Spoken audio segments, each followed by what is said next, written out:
Welcome to Byte-Sized Tech. Today, we're peeling back the curtain on the invisible code and hidden features that are quietly shaping your digital life. From an AI that's literally designed not to let you go, to powerful settings buried deep inside your phone. We're going to explore who's really in control here, you or the developer. Just let that sink in for a second. You're done with a conversation, you type goodbye, and the AI just won't let you leave. It honestly sounds like something straight out of a sci-fi movie, right? But it's a very real strategy being used right now. And it's just our first stop on this tour of the hidden forces shaping your digital world. So we've got a lot to get through today. We'll kick things off with that manipulative AI, then I'll show you how to take back some control by unlocking secrets in your own tech. After that, we're going to look at the new battle for your face in the headset wars, a pretty surprising legal fight over the word burger, and we'll wrap up with an urgent deadline that could affect millions and millions of Windows users. Okay, let's dive right into that AI. Artificial intelligence is one of the most powerful tools we've ever created. It can be an absolutely incredible teacher. But some new research is revealing it can also be a disturbingly effective manipulator. And you can see that conflict perfectly right here. On one hand, you've got AI like Google's Gemini being used to actually teach you something. Its understand feature doesn't just give you the translation, it explains why it picked certain words, giving you the context you need to really learn a language. That's awesome. But on the other hand, some of these AI companions are programmed with a totally different goal, to keep you engaged at all costs, even if it means exploiting our basic human politeness. So how do they do it? Well, a working paper from Harvard Business School actually identified these 6 distinct tactics. It starts out pretty simple, with a little guilt tripping like, "You're leaving already?" But it can escalate to what they call coercive restraint, where a bot might literally claim you need its permission to leave. The study found these tactics were used in almost 40% of farewell attempts. And get this, they work. They boost engagement by up to 14 times. It's a system designed to keep you hooked long after you've decided it's time to go. This really highlights the philosophical battle that's raging behind the scenes. This quote from tech billionaire Peter Thiel, well, it controversially frames the debate in some pretty extreme terms. He's equating skepticism about AI's potential dangers with being a Luddite who wants to stop all science, and he even goes so far as to compare prominent AI safety researchers and climate activists to the Antichrist. It just goes to show you how incredibly polarized the whole conversation about AI's future has become. Now, that whole debate over AI ethics can feel a bit abstract, but the very same principles of design and control are at play on the devices we carry around in our pockets every single day. Because just like that AI, your phone has some seriously powerful capabilities you probably don't even know exist, just waiting to be unlocked. Apple is famous for its simple interfaces, right? But that simplicity can actually hide some of its best features. There are genuinely game-changing options buried deep inside your iPhone's settings, just waiting for you to flip a switch. Let's just run through 5 of the best ones. Reduce white point lets you dim your screen way below the normal minimum. It's a total lifesaver for reading at night. Back tap creates a secret button on the back of your phone. You can double tap it to instantly launch your camera or take a screenshot. There's also sound recognition, a super fast timer in the control center, and my personal favorite, text replacement.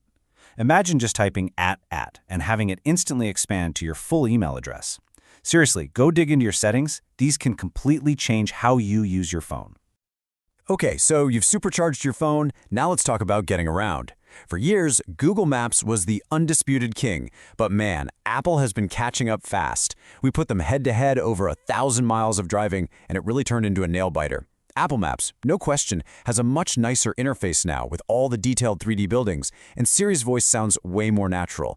But Google still packs in more practical features, like showing you toll prices before you even start your trip. And after all that driving, a winner did emerge, and it's still Google Maps. Yeah.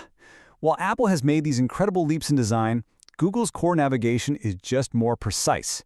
Its real-time traffic data is consistently better, and in our tests, it saved us from traffic jams that Apple Maps just didn't see coming. So the takeaway here is that while Apple is winning on design, Google still wins on data. And that whole battle for tech supremacy, it's now moving from the screen in your hand to a screen directly in front of your eyes. Leaked specs for Samsung's new mixed reality headset, codenamed Project Muhan, show it's taking direct aim at the Apple Vision Pro. And the comparison is pretty fascinating. Samsung is apparently aiming for a lighter device, which, trust me, could make a huge difference in comfort. and it's packing in a true 4K display that might just offer a sharper image than the already impressive Vision Pro. So, what does all this mean? Well, we're seeing two totally different philosophies emerge here. Samsung seems to be fighting a specs war. Make it lighter, give it higher resolution, and, this is a big one, include familiar motion controllers right in the box. Apple, on the other hand, is betting on its integrated ecosystem, longer battery life, and those futuristic gesture and eye-tracking controls. It is going to be a fascinating battle to watch unfold. You know, the battles in tech aren't just over hardware specs. Sometimes they're over something as basic as language itself. This is especially true when technology starts to reshape something as personal as the food we eat. This isn't just a philosophical question anymore. It's a legal one with huge financial implications. As all these plant-based and cell-cultured meat alternatives become more common, the traditional livestock industry is pushing back, arguing that the names of their products should be protected. And over in Europe, the traditional industry is actually winning. The EU Parliament recently voted for a ban that would reserve terms like burger, sausage, and steak exclusively for products that have meat from an animal. This would apply to everything from a plant-based Beyond Burger to the lab-grown steaks of the future. Now, the legislation isn't final, but it's a major shot across the bow for that whole alternative protein industry. This ruling, which is really aimed at protecting European livestock farmers, highlights this real-world conflict between tradition and technology. And speaking of real-world conflicts, our final story is a very pressing deadline that grounds all this future tech in a problem that's affecting hundreds of millions of people right now. Take a good look at this number, 400 million. That's a conservative guess of how many PCs are still out there running Windows 10. And very, very soon, Microsoft is going to stop providing free security updates for every single one of them. That is a massive number of computers that could suddenly become wide open to malware, ransomware, you name it. Here are the dates you really need to know. The big one is October 14th, 2025. That's when the free support ends. You can pay for one more year of security updates, but after October 2026, you are on your own. The clock is officially ticking. So you've basically got 3 paths forward before that 2025 deadline hits. Best case scenario, you upgrade to Windows 11. But the problem is, a lot of those 400 million machines don't meet the strict hardware requirements. Your second option is to pay for what's called Extended Security Updates, or ESU, which basically buys you one more year of safety. And the third option, which for many is going to be the only real long-term solution, is to replace the machine entirely. From an AI that just won't say goodbye, to a phone OS that basically forces you to upgrade your hardware, it all leads us back to this one final question. When the company that makes your software can decide when it becomes unsafe, or a chatbot is designed to exploit your politeness, who is really in control? It's definitely something to think about as these technologies get woven even deeper into the fabric of our lives. If you enjoyed this episode, please like, comment, share, and subscribe.